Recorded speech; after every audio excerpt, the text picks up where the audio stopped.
Dahil tayo po'y naririto sa KOJC, nais ko mag-interview ng mga taga-KOJC. Maraming mga nahihiya dito. Sino bang aking makakausap ngayon dito? Si Master Jaya. Ay, nako, ang mga boljakero nandito. Nandito, sino ang aking interviewin? Ngayon lang ako mag-interview. Halika dito. Halika, pare. Oo. Ito si Hana, dapat ma-interview ko. Pakilala muna tayo. Bossing.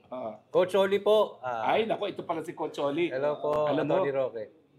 fan mo ko. Kaya lang, naka-SMNI ka, kaya hindi ko akala ikaw pala si Coach Oli. Coach Oli, gano'ng katagal ka na dito ngayon sa KOJC compound?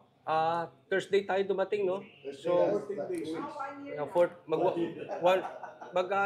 days. 10 days na. Hindi, 14 days na. So nakita mo kung paano talaga supilin yung karapatan ng KOJC. Ay, grabe po. Oo. Grabe. Akalain mo ba mangyayari to? Kasi pinatawag kami, nag-expect na kami na may susugod. Pero pinag-uusapan namin, kasi nung nag-dinner kami that night, sabi nila pasugod na. So ang sabi ko,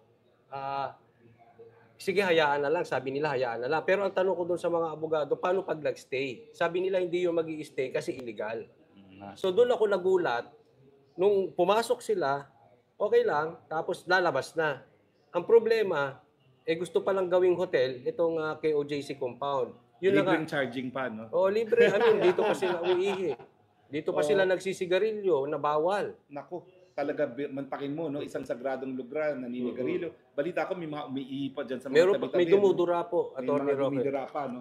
Pero ano yung naramdaman nyo? Hindi ka naman taga KOJC, no? Pero bakit isinugal mo yung buhay mo para makiisa dito sa KOJC na hindi ka naman kabahagi na itong sektang ito? Kasi po ito ay hindi laban ng KOJC. Hindi po ito laban ni Pastor. Ito ay laban doon sa mapang-api, mapang-abuso sa kapangyarihan ng gobyernong ito. Kasi kitang-kita, police power to, police government na to. Ako hindi man abogado, pero kitang-kita ko in layman's term,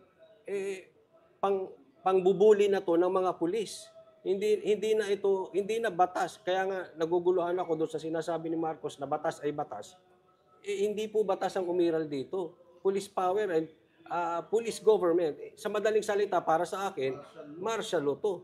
Coach, sabi ni Presidente, pumunta daw dito ang mga kapulisan, wala siyang kinalaman. Anong say mo dyan? Ay, hindi. Imposible yun. Kasi ngayon lang pinagtanggol niya. Pinagtanggol niya na wala daw tear gas, wala daw armas.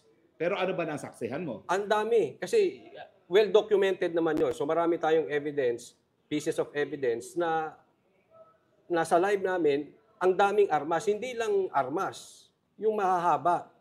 So hindi ko alam kung hindi niya alam. BBBM hindi totoo na hindi sila armado. Long arms ang mga dala. Pangalawa, wala raw kinalaban ng Presidente at ang DILG. Sino ba dinimanda sa hukuman ng Davao? Pakisagot. Yung sila din. At saka Sila din. At saka si Abalos. Kunwari lang yan si Abalos na dinideny niya ngayon. Iba na ang statement niya. Contradicting sila eh. So, ano ba? Umalis na ba ang kapulisan ngayon dito para alam ng buong Pilipinas kung sumunod na sila doon sa order ng hukuman? Yun nga sana rin, Atty. Roque, ang tatanong ko sa inyo. Kasi parang wala na silang planong umalis. Andiyan pa. Nakahiga pa sa labas. Ang dami pang pulis. Ang masakit dito, Atty. Roque, ang ayaw nilang papasukan yung katedral. So, paano magsasamba mga tao kung ayaw nila papasukin ng katedral? Yung attorney, kaya may nalabag din silang diyang batas kasi pagre-respeto yan. Kasi doon po yung nakikitang heartbeat, naririnig na heartbeat ni di umano ni Torre. Pambihira to si Torre. Kung ano-anong nadidinig. Ang inagambahan. Baka heartbeat niya, baka sariling heartbeat niya dahil alam niya na hindi na siya magtatagal sa kapangyarihan at huhusgahan siya ng taong bayan. Baka yun ang narinig niya. Kaya yun, bawal kami kasi kanina kasama namin yung mga abogado, papasukin namin kasi gustong makita. Ayaw ibigay. Hindi raw papasok, bawal daw. So sabi nung abogado, kung magpipilit kaming pumasok, huhulihin nyo kami. Yes daw, huhulihin. Ay nako, yan ay coercion yan, no? Panibagong krimen. Bukod pa dun sa disrupting religious worship at saka yung disrespecting, no? Ano naman yung tear gas? Meron po, kasi may video rin kami noon. Ang masakit nito, Atty. Roque, hindi lang isa, marami. Pero ang pinakamatinding nakita ko ron, dalawa. Una, yung tinirgas nila, babae, may edad na, nakatalikod, tinirgas ng patraydor. Pepper spray. Pero itong isa pang tear gas ay yung kami patulog na at sila ay sumasamba, nagpatunog ng LRAD.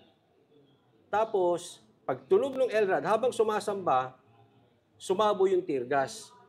Marami sa baba, tapos dun sa tulay, kasi sa labas ito dun sa tulay para i-disperse habang sumasamba. Again, captured po yon sa aming videos. Wala silang lusot doon kasi kumakanta ng ng worship ang mga taga KOJC doon sa may pepper spray, may tear gas sabay. Yung namatay, finally inamin ng Region 11 PNP na meron namatay. Sino tong anong balita natin sa namatay at meron ba namang kontribusyon na ibinigay itong mga kapulisan? Sila ba'y humingi man lang ng patawad? Sa katunayan, parang ininsulto pa nila Kasi mahina na daw yung tao, dapat hindi na daw nagbabantay. So yun ang sinabi nila. Pero yun ay namatay dahil sa kagagawan nila. Kasi po, nag-uusap pa lang, attorney, si Attorney Toriondon at si Torre, na sabi ni Torre, papasok kami dyan sa ayaw at sa gusto nyo, binibigyan namin kayo ng 30 minutes, umalis kayo dyan or gigibayin namin yung gate. Pagkasabi noon, may kumalabit sa likod ko, sabi, banatero sa likod kasi nagiba na yung gate. So hindi po talaga, wala sa ayos kausap to si Torre kasi habang binigyan niya ng 30 minutes, yung pala, yung tao niya nang giba na sa likod. So siguro, yung tao, nagulat, kaya inatake. Well, Coach Oli, religyoso ka ba? At anong naging epekto nitong karanasan mo na nasaksihan mo ang paglusob ng KOJC sa iyong pananampalataya? Sa aking pananampalataya, nakita ko na, well, hindi po ako taga KOJC, no? Pero nakita ko yung prutas, the fruit of the Holy Spirit, nandoon po sa puso ng mga taga KOJC. Andun yung joy, love, gentleness. Andun po kasi kahit po sila inaapi, lumaban sila ng walang armas. Pinakita rin natin yung walang armas. Tapos, walang nasaktan sa mga kapulisan. Hindi totoo yung pinapalabas ng ibang mainstream media. Hindi po yung totoo. Walang nasaktan at talagang pinagtanggol lang nila yung karapatan nila sa tama. Kitang-kita po yung prutas ng pagiging Kristiyano dito sa mga taga-KOJC. Coach, gano'ng katagal ka pa mag-i-stay dito, makikibaka kasama ang KOJC at bakit? Yun po yun ang tanong sa amin ni Miss Hana Nung dumating na yung pulis at binukas yung gate, ang tanong niya sa amin, ito na yung pagkakataon nyo. Pwede na kayong umuwi.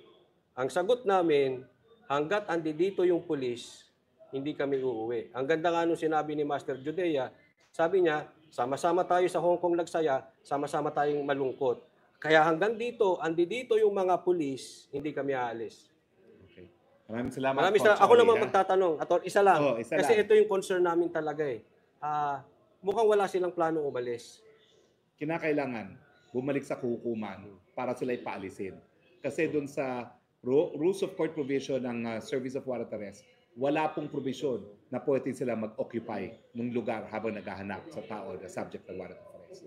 Wala pong legal na basihan ang kanilang pananatili dito sa KOJC. Isa na lang follow-up question. Paano kung nagpilit sila kasi nakalagay daw doon sa court order, Pro 11 lang ang aalisin. So yung ibang mga pulis, pwede magstay. Pagkapiloso po yan, pwede silang ma-contempt of court at hindi lang yan, pwede silang kasuhan bilang mga pulis, administrative, dahil yan po ay defiance to lawful orders. Ayun. Okay? So Maraming salamat, Atty. Roque. Coach.